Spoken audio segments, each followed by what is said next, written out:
আসসালামু আলাইকুম আমার আপুরা ভাইয়ারা কেমন আছেন সবাই? আশা করি সবাই সুস্থ আছেন, ভালো আছেন। আলহামদুলিল্লাহ আমি ভালো আছি, সুস্থ আছি। প্রতিদিনের মতন আপনাদের সামনে নতুন একটা ভিডিও নিয়ে আমি হাজির হয়ে গেলাম। আমি শিমু, আমি নোয়াখালী থেকে এই ভিডিওটা করছি। সকালের নাস্তা খেয়ে নিলাম। এই যে ভাবি রান্না বসাই দিছে, শাক ভাজি করে নিচ্ছে সুন্দরভাবে। তা আমি এই যে ভিডিও করে নিলাম। আসলে ঠিক মতন আমি ভিডিও দিতে পারছি না, আসলে মনটা ভালো নাই আর মানসিক টেনশনে আছি আমি। তো সবাই আমার জন্য দোয়া করবেন। এই যে দেখেন পরিবেশটা আপনাদের সাথে শেয়ার করছি। মোরগ আদার খাচ্ছে, তো একটু ভিডিও করে নিলাম, আপনাদের সাথে শেয়ার করলাম। তো প্রতিদিনের মতন একটা কথাই বলি, আমার ভিডিওটা যদি কোনো অংশ ভালো লেগে থাকে একটা লাইক, কমেন্ট, শেয়ার, সাবস্ক্রাইবার করে দিয়ে এই শিমুর পাশে থাকবেন ইনশাআল্লাহ। যাই হোক, এই যে দেখেন আমার ভাবি ঘরের মোরগ জবা করে দিয়েছে, এই যে রান্না করে নিচ্ছে।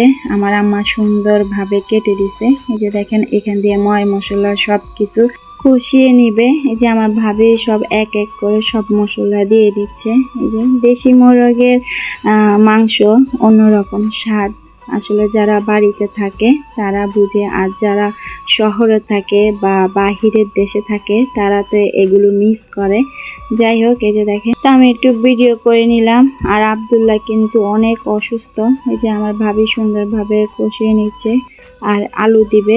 আব্দুল্লাহকে মনে করছি খাওয়াবো, কিন্তু আমার ছেলে আজকে 4 দিন যাবৎ কিচ্ছু খায় না, শুধু পানি খায়। যাই হোক, এখান দিয়ে আলু দিয়ে দিছে আর ভিডিও করতে পারি নাই আমি। এই যে মুরগাটা কষানো হচ্ছে, এই পর্যন্ত আমি ভিডিও করছি। আর রান্নার ভিডিওটা আপনাদের সাথে পুরোপুরি শেয়ার করতে পারি নাই, আমি আন্তরিকভাবে দুঃখিত। এই যে আমার ভাবি সুন্দরভাবে রান্না করে নিচ্ছে। আসলে ছেলে মেয়ের যদি অসুখ থাকে তাহলে কিন্তু মাদের কিন্তু শান্তি নেই, এটা তো সবাই জানেন। এই যে আমার ভাবির রান্নাটা হয়ে গেছে। এই যে আমি পরে এসে দেখি ভাবির রান্না হয়ে গেছে। আব্দুল্লাহ এত কান্না করছে যা বলার বাহিরে। আম্মা থামাইতে পারছে না, আমার বাবা থামাইতে পারছে না, শুধু কান্নার উপরে আছে। তার জন্য এই কয়দিন আমি ভিডিও ঠিকভাবে দিতে পারছি না। এই যে এখান দিয়ে খুব সুন্দরভাবে শাক ভাজি করে নিয়েছে। এই যে দেখেন দুপুরবেলা এত আকাশে মেঘ ধরছে, বৃষ্টি হবে, এখানে প্রচুর বৃষ্টি হচ্ছে। তো ভিডিওটা কেমন লাগছে সবাই কমেন্টে জানাবেন। আর কথার মাঝে যদি কোনো ভুল হয়ে থাকে আমাকে ক্ষমা দৃষ্টিতে দেখবেন ছোট বোন হিসাবে। যাই হোক, পরিবেশটা অনেক সুন্দর, মাশাআল্লাহ মাশাআল্লাহ। যাই হোক, আমার বাবা বাজারে গেছে, বাজার থেকে আসছে, তো বাজার সদাই নিয়ে আসছে। কি বাজার আনছে তো আপনাদের সাথে শেয়ার করব। ভিডিওটা কেমন লাগছে সবাই কমেন্টে জানাবেন। এই যে দেখেন আমার আম্মা এক এক করে বাজারগুলো খুলছে।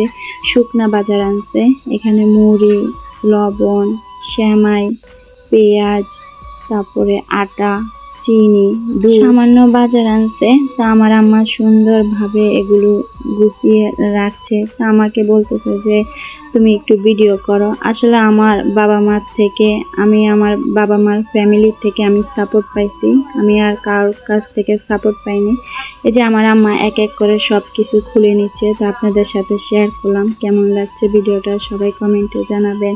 আর আমাদের জন্য সবাই দোয়া করবেন। আসলে আমার মন, তারপরে মানসিক টেনশনের ভিতরে আছি, আমি ঠিক মতন ভিডিও দিতে পারছি না। তো সবাই ভালো থাকবেন, সুস্থ থাকবেন, সামাজিক জীবনের সাথে থাকবেন, আমাদের জন্য দোয়া করবেন। আল্লাহ হাফেজ, আসসালামু আলাইকুম।